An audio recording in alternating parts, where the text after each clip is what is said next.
Good Lord, YouTube, what is up? Hey, it's a Sunday tech day, and my wife just turned on the sink, so don't mind the noise. Sunday, I give my makeup artist the day off, so you won't see my face. I'm just going to be hands-on here. The discussion for today is going to be deliding CPUs, right? So deliding is mainly the focus of people who want to overclock, or people who want their cooling solution to run as quiet as possible. It helps with both. Basically, it's just a way to get the CPU to eject heat into whatever your thermal, your heat removal medium is, whether that's an air cooler tower or an all-in-one water cooler like I have here. It's an old cryo rig. So this is my Intel 4th gen test bed, right? It's a Z87 motherboard with an older cryo rig, water cooler, AIO cooler, and 16 gig of RAM. This is where I do any 4th gen overclocking, right? And typically that's for delided or CPUs I'm going to delid. So today I have a customer's CPU on the test bench. Somebody on the hard forums had a CPU that they had sold twice and had been sent back to them with claims of, I don't know, not working correctly or whatever. I benchmarked this CPU stock, and it had zero issues. It's an i7 4970K, and it works flawlessly. I'm not sure why people were sending it back. The seller said, he quoted a very reasonable price, market price for what he's selling. But he wanted originally he wanted to buy a motherboard, and I said, hey, just ship me the CPU. I'll test it for you, and if it's good, I'll delid it and overclock it and tune it for you and give you like a kind of like a Silicon Lottery kind of service for $30. So I probably shouldn't have said that. Anyway, so that's what I'm charging him, $30 plus shipping each way to delid and tune his CPU. So I'm going to take the cooling solution off here. This cryo rig, I think this is an H100i, or I don't know, it's old. But it works. It works really well, actually. I like the little fan cooling the VRM, even though I got it pointed the wrong way today. So let's take the cooling solution off. So deliding, right? Basically, so once the cooling solution's away here, we are looking at the CPU in the socket, and it's got thermal paste on there, as it should. We're going to clean that off with isopropyl alcohol wipes. Those are 70. I wish I could find like a 90% or even just an 85% alcohol wipe. These leave a little bit of a wet residue after them because they're 70. Anyway, I digress. Alright, we're going to take the CPU out of the socket, set the motherboard also to the side. Okay, so we've got the CPU out. We'll give it a little bit more of a cleanup here to get the thermal paste off of it. Off of the metal part here. And the metal part's called the IHS, right? It's called an integrated heat spreader. So deliding, what we're going to do is we're going to remove this metal piece right here, the IHS, from the PCB, and it will reveal underneath here what is commonly referred to as the die, or the monolithic die. Right? And the tool that I use, my weapon of choice to do that task, is a Rocket 88 delid kit. So drop the CPU in there. This little gold triangle on the bottom of the PCB lines up with this triangle inset right there, and then we put the lid of the delid kit. I mean, you always want to make sure that this metal piece right here slides all the way out, and you've got the screw all the way extended. Pop that on there. Oop, wrong way. Right. And then you've got 3 smaller screws here. Slot those in.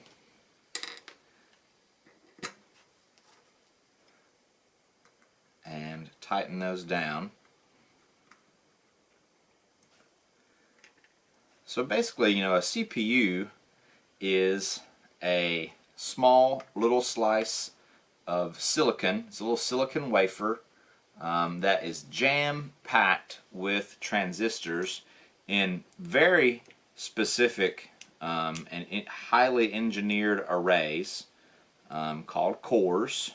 Sometimes there are other structures inside the CPU. Also, you have like the I/O controller, memory controller sometimes.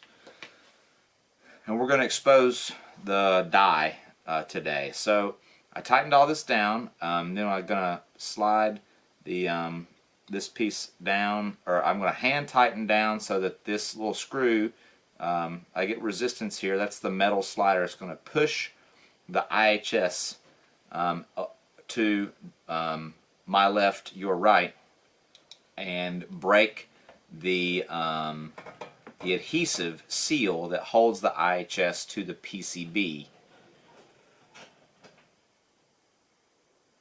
I'm going to do this very slowly, very carefully, no shenanigans, until you just feel it. Oh, there it goes. It just gave, right? Give it a little, like maybe a quarter twist right there. Once it gives, back that out. Back this main screw out, slide that off, and then we're going to open up our delitter tool here and take a look, and we will see Intel's monolithic die for the i7 4970K. It's a CPU family commonly known as Devil's Canyon. It's funny that I'm delitting a Devil's Canyon CPU because the big draw.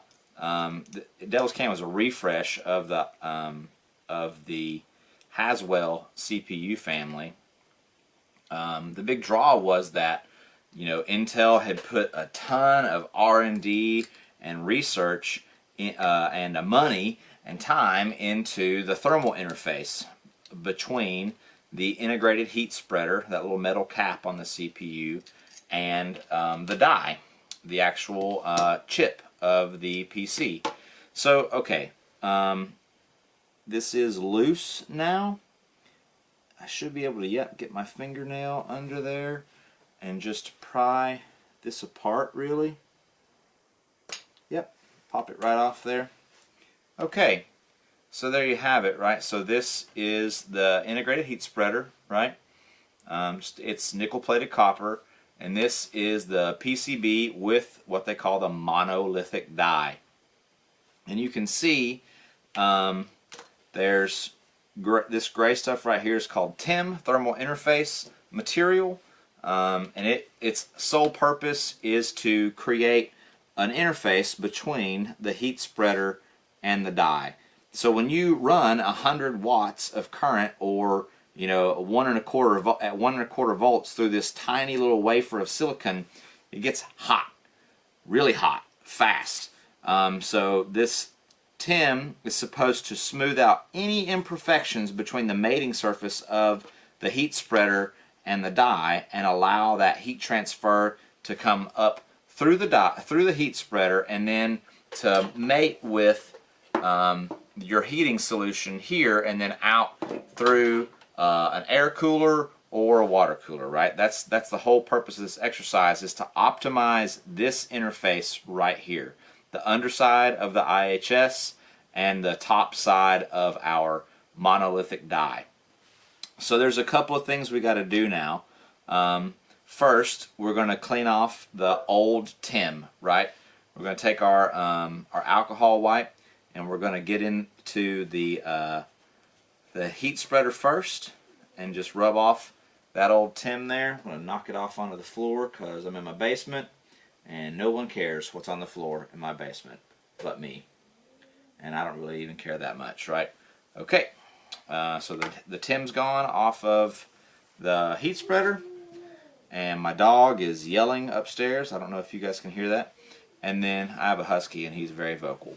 And then we're going to gently clean the monolithic die off here. And the reason I keep saying monolithic die is because, you know, AMD has chips, and they have chiplets, right? When you open up, if you did open up an AMD chip, which I caution you not to because those are soldered and they're a different beast altogether. If you successfully open those up, you'll see chiplets. They're like they're like little ones of these all spaced around, and they are connected through what they call infinity fabric. It's just a bus. It's a fancy name for a bus, just AMD marketing. I mean, it works, don't get me wrong, it's pretty awesome. Infinity fabric is pretty awesome. So I'm just trying to make sure that I get this TIM is really old and quite crusty. I'm just trying to make sure I get it really clean. And there goes my dog again. And then, okay, so I got the TIM off from both the IHS and the die. And now the next thing you have to remove is this black, this is the adhesive that seals the IHS to the CPU PCB, right? So we're going to remove that next. And so what I have here is a Detail Buddy car detailing brush. I love this thing. It's boar's hair, fancy, and wood. Wood is non-conductive. I got my, my mat here to make sure we don't shock and kill this CPU, right? But this little tip, this detailing tip on the back of this detailing brush is just absolutely perfect for removing this old adhesive, right? So just get in there and just get that tip into that old black, I don't know what kind of adhesive this is, some kind of rubberized something or other. It's probably just like it's probably automotive. I'm removing it with an automotive tool. It's probably some similar to gasket maker in automotive circles. Black gasket maker. Get in there and just punch that stuff right out of there. Hopefully got enough clean space here. And then it's got a little brush. I can just brush this stuff away. Go on, brush your shoulders off. Go on, brush this IHS off. Yep. That's right. I quoted Jay-Z in a video. Whatever.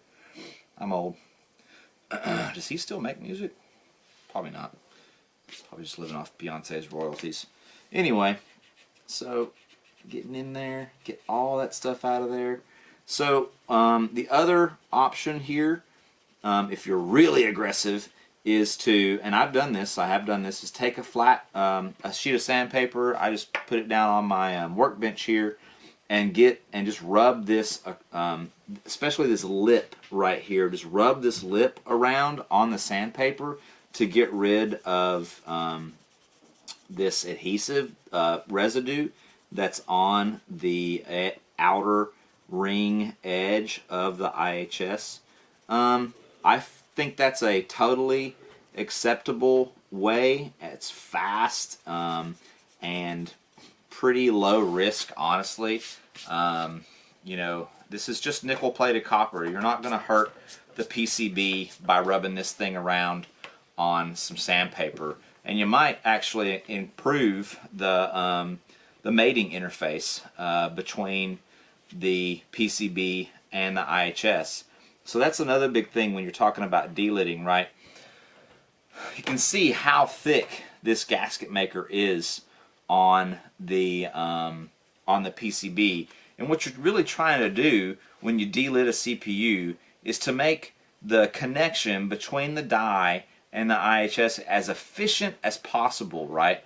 And one of the ways you increase efficiency is by reducing the amount of space between the face of the die and the back of the IHS. But this actually increases the amount of space between the die and the IHS. All this black gunk, this is actually causing this to be a hotter running CPU, even though this CPU ran excellently, actually. I have high hopes for this overclock, honestly. But if you can get that 0.1 1 millimeter thinner of an interface between, between the mounting height of this IHS and get it lower down onto the PCB so that there's just the barest whisker of space between the IHS and the die, you're all the better for it as far as heat transfer goes. And liquid metal will absolutely just sneak right in there. It's very, very thin if you apply it correctly, right? Liquid metal is one of those things where you just want less. Actually, less is definitely more. So I'm going to do the exact same thing with my detailing brush here that I did with the IHS right here on the PCB. This little wood tip, I've done this dozens of times. It makes no damage, no possible harm is coming to this PCB by me rubbing this. Trying to make sure you guys can see it. I'm not in shadow here.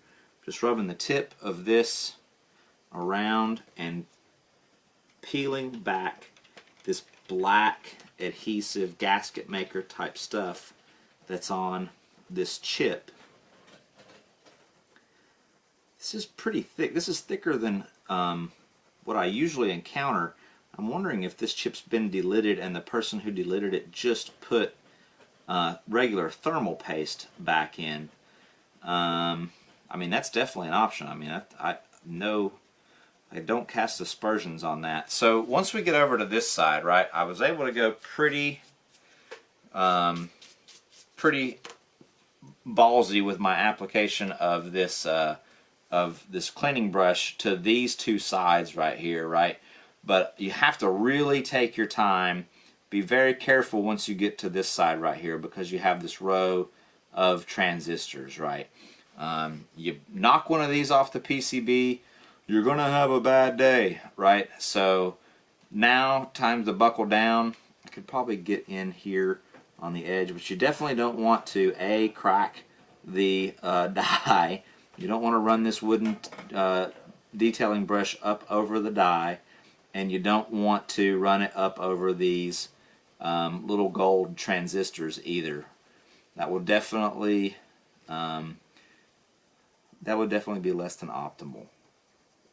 And I don't think your overclock would go nearly as well if you knocked one of those transistors off or you broke the die with your implement, whatever you choose to do. You can use whatever you feel is safe. I know people who just use their thumbnail. Good Lord, you're tougher than me, man. If you're taking this gasket maker off with your thumbnail, more power to you. I'm just over here getting after it with this little detailing brush, and it works pretty decently, honestly. Okay, so I'm getting pretty close here. I've got the vast majority of the gasket maker off of there. I'm going to go around it one or two more times just to ensure that I've gotten every little fleck of gasket maker off the mating surface that I can get, and then we'll get to the next phase of my delidding process here.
Okay, so I think that's reasonably clean enough to go ahead to the next phase. And the next phase involves this liquid electrical tape and this row of transistors that I called out. I think they're transistors. I don't know what the hell they are.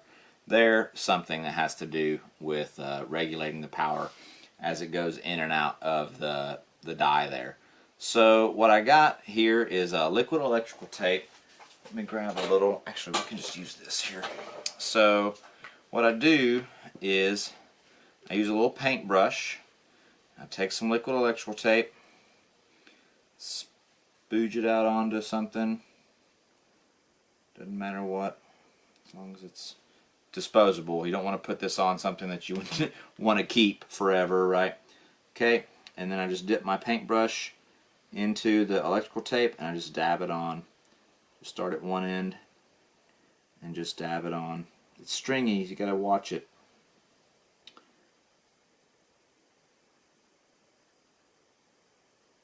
It's smelly too, it smells bad. So this is, all this is doing right here is ensuring that the liquid metal, which just as it sounds, it is actually metal that becomes liquid at very low temperatures. If I did apply too much, which I'm fairly confident I won't, if I did apply too much liquid metal and it were to spill off or out between from the CPU die and the IHS and onto this row of transistors, this is just insulating that row, because what you don't want to happen is, because this liquid metal, this conductanote is, as it says, it will conduct electricity and it will short those transistors one to another. You don't want that to happen. So I like to put a nice, thick barrier of liquid electrical tape along those transistors. It's not going to do anything.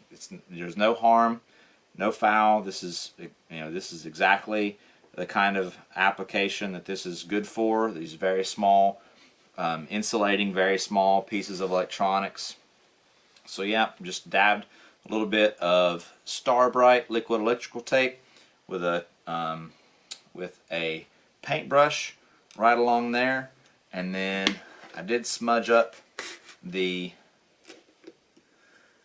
die, so I'm going to clean that off, and then we're going to move into the next phase of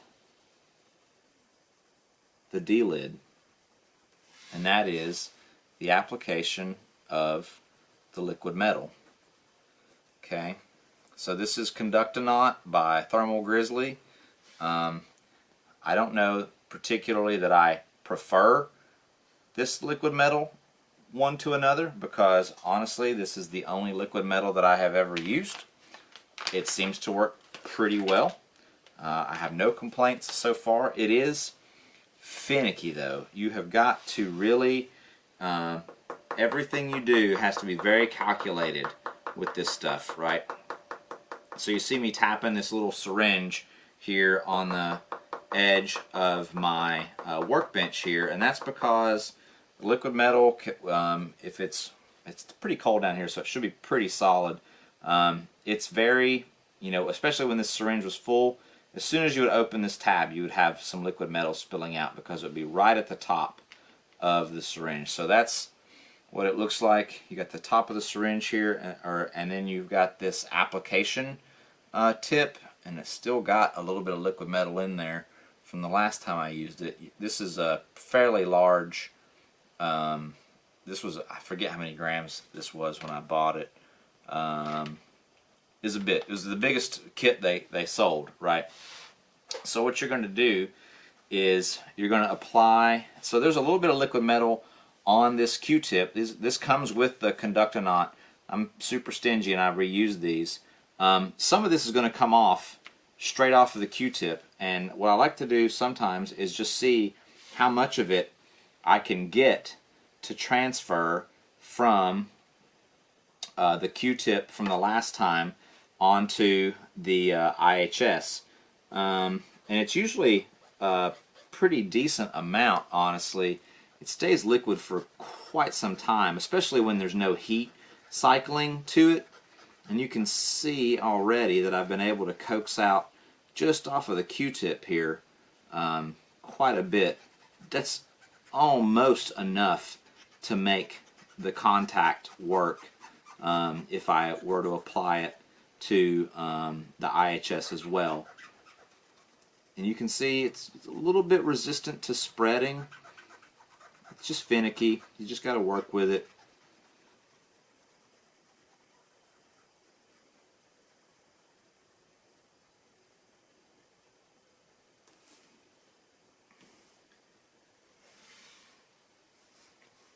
Alright, so now we're going to put a little bit of fresh liquid metal right here in the center of the die.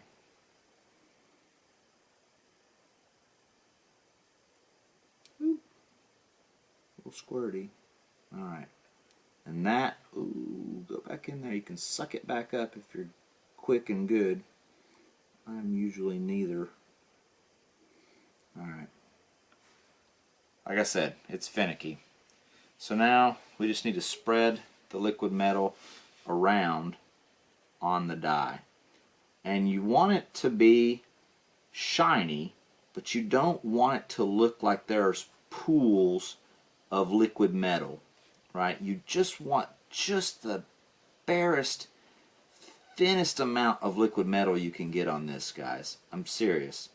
If you've got pools of liquid metal on your CPU, like I do right now, it's not optimal. Your cooling is not, for one, you're wasting it. By and large, you're just wasting it.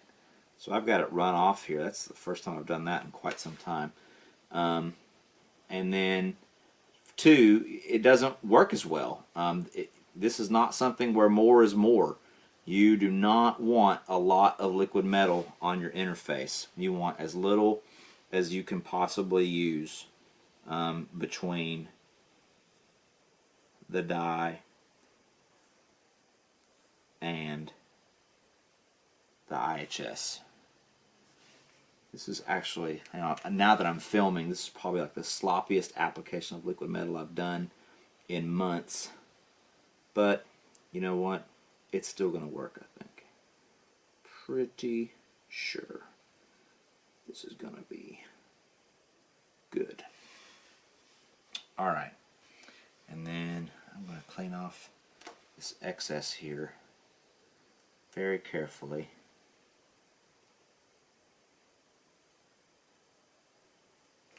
Just really don't need this floating around on the board if you can help it. Pays to be tidy in this particular arena here. So let's talk about the effect, right? So I've already benchmarked this chip through a bunch of benchmarks. Oh wait, I'm getting ahead of myself. So last phase, put this off to the side here. And this is also like a recovery tool, a suction tool. You can use this to suck back up if you get too much liquid metal out, which is very, very easy to do. Okay, you got a couple of options here when it comes to resealing or relidding. You can go and get a black gasket maker, which I have, and it will look very much like what came off of what I took off with the detail buddy here. Or I've had really good luck with this Loctite Super Glue Ultra Gel Control, and it sounds just like what it is. It allows you a very, very controllable amount of super glue. Super glue is fine on these PCBs, and it's got these little blue tabs that you push, and it just it allows you to really meter out a fine amount of super glue. And this is one of those things, again, most of delidding is less the mantra here is less is more, right? You don't need a lot of super glue on this. You don't really want a lot of interface material. So I'm going to put this back in the deliding tool now, and now I've got my relid die here. And I snap that on, and that gives me the right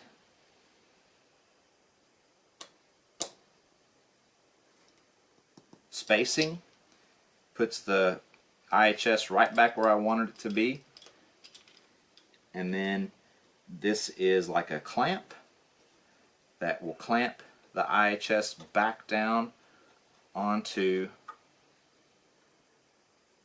the CPU. Alright, so we've got that wailing away on the IHS, pushing that back down onto that PCB. It should seal up nice, and then we'll benchmark this, and hopefully I'll come back on a day that's not a Sunday and tell you how well this did, you know, once I get my makeup artist back in here. But this is a good Sunday tech video. This is exactly, this is what deliding is to me. There's two reasons to do it. You want it to be more thermally efficient, so your fans are quieter, your overall system's quieter, or you want to be able to overclock the bejabbers out of it. And this is what I use. I use Conductonaut Thermal Grizzly. I use liquid electrical tape. I use this Detail Buddy boar's hair detailing brush, and I use the Rocket 88 delid kit, Loctite super glue, and to take the AIO off. This is one of my favorite tools ever. I'm just going to sidebar here. This is the screwdriver that came with a Noctua air cooler, and it's long and skinny, and it's got good leverage. When you need to get it into tight places, it's perfect. I use it all the time. I have an iFixit kit, but when there's, especially when there's air coolers or any kind of CPU cooler to install or remove, this is what I look for. Usually I'm searching all around for it because I use it on just about, this is like, you know, Frank's Red Hot. I use this ish on everything. So thank you guys for watching. I'm Mike. This is my channel, Solid State Alchemy. I'm in my basement in the underbelly of the YouTube algorithm. I hope you enjoyed this. I hope this was informative. Let me know in the comments below how you get after deliding. I know some of you madmen out there are probably using, you know, what do you call those things? You're using vice grips or vices to take the heat spreaders off of CPUs. You're braver than I am. I'm not doing that shenanigans. Alright, I'm out.